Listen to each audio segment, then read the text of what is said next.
माँ, प्रभु अक्षोभ्य, आपसे जीवन पाकर मैं कृतार्थ हुआ। मुझे उत्पन्न करने के लिए आपका कोटि कोटि धन्यवाद। मैंने पृथ्वी पर जीवन का संचार करने के लिए आपको जन्म दिया है। अब आप अपने स्थान पर रहकर सृष्टि को ऊष्मता, प्रकाश और जीवन दायिनी ऊर्जा प्रदान करें। दिवस और रात्रि उत्पन्न करेंगे, पृथ्वी पर ऋतुओं का चक्र स्थापित करेंगे। अब आप प्रस्थान कीजिए और सभी को जीवन देने का अपना दायित्व संभालिए। उचित है माँ।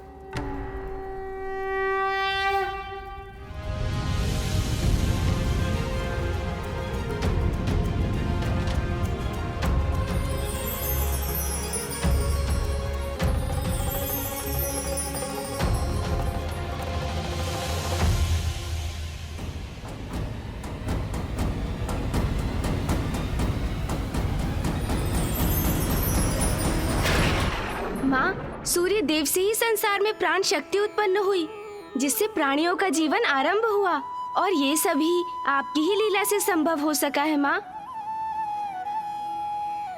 उत्तम, अति उत्तम। ये प्रथम बार है गणेश जब तूने प्रश्न नहीं पूछा, स्वयं उत्तर दिया है रे।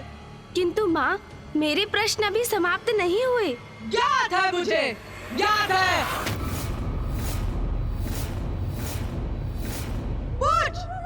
पूछ रे। माता, हमें बताइए ना, आपकी द्वितीय महाविद्या स्वरूपनी देवी श्री तारा के नाम का क्या अर्थ है?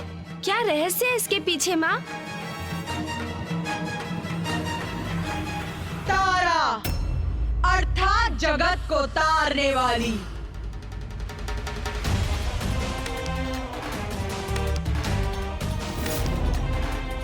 मुझे अपने उस रूप में तारा इसीलिए कहा जाता है क्योंकि मैंने अपने उसी रूप में सूर्य को उत्पन्न कर जगत को तारने का कार्य किया था, और आज भी मैं देवी कुष्मांडा के रूप में सूर्य के केंद्र में रहती हूँ। उनकी अधिष्ठात्री हूँ। ऐसा क्यों माता? आदित्य सूर्य को उत्पन्न करने और उन्हें उनका दायित्व समझाने के बाद आपको उनके केंद्र में स्थित रहने की क्या आवश्यकता है?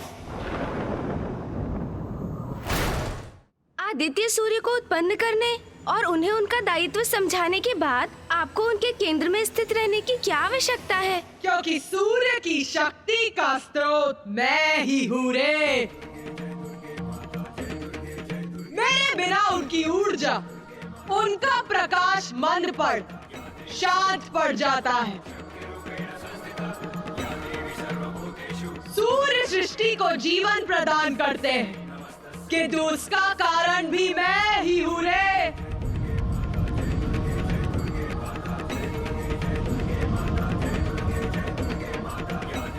मेरी ही शक्ति उन्हें इसमें समर्थ बनाती है, और अपने कुष्मांडा रूप में मैं यही करती हूँ रे। माता, आपने हमें अपने इस नाम का अर्थ तो बता दिया, किंतु अब ये भी बताइए कि मैं जानती हूँ तू क्या पूछना चाहता है रे। यही ना कि महादेव को अक्षोभ्य क्यों कहा जाता है? हाँ माँ।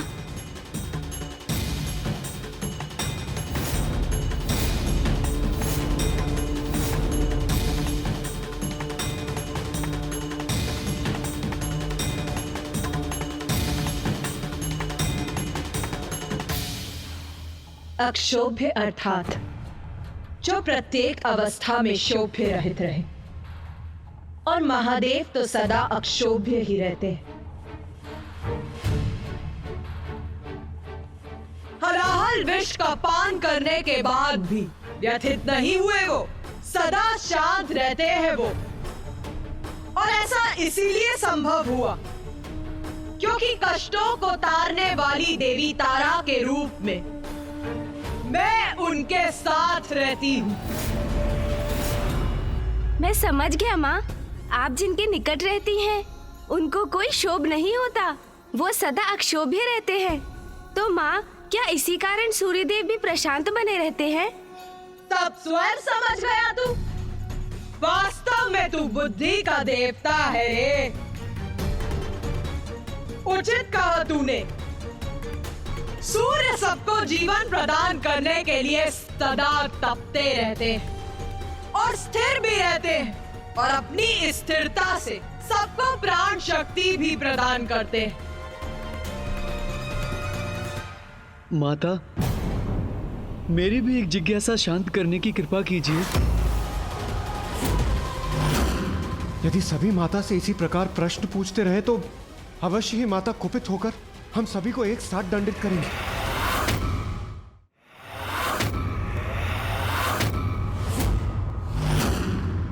पूछ, तू भी पूछ। क्या है तेरी जिज्ञासा रे? माता, देवी तारा के रूप में आपकी पूजा से हम भक्तों को कौन से सुफल प्राप्त होते हैं, और माँ तारा के रूप में हमें दर्शन भी प्रदान करें। माँ मातर्तिल सरस्वती प्रणमतां सौभाग्य संपत्प्रदे प्रत्यालीड पदस्थिते सवयदि स्मेराननां वारुदे फुल्लेन्दीवरलोचने त्रिनयने कर्त्रो कपालोत्पले खड्गञ्चा ददति त्वमेव शरणम्।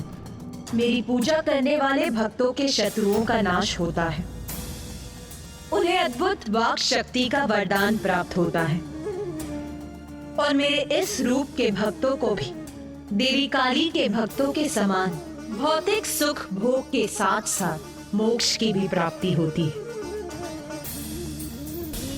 माता, ये तो मेरा सौभाग्य है कि आपने अपनी कथा सुनाकर और अपने भव्य और दिव्य दर्शन देकर मुझे कृतार्थ कर दिया। माता, मातर्तिल सरस्वती प्रणमतां सौभाग्य संपत्प्रदे प्रत्यालीड पदस्थिते सवयदि स्मेराननां वारुदे फुल्लेन्दीवरलोचने त्रिनयने कर्त्रो कपालोत्पले खड्गञ्चा ददति त्वमेव शरणं त्वामीश्वरीमाश्रये।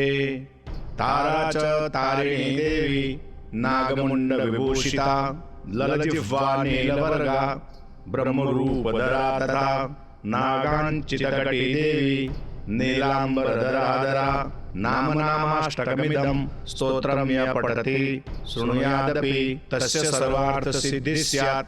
सत्यं सत्यं महेश्वरी।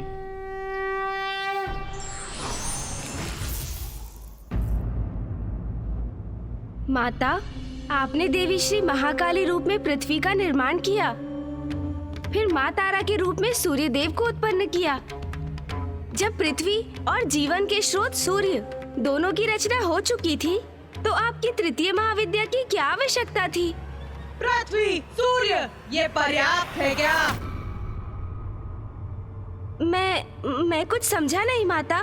तृतीय महाविद्या इसीलिए आवश्यक थी क्योंकि सृष्टि अभी भी अपूर्ण थी।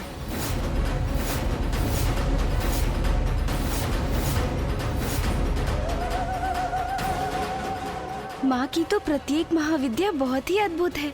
तृतीय महाविद्या में माँ ने कौन सा नया रूप लिया और सृष्टि को क्या प्रदान किया?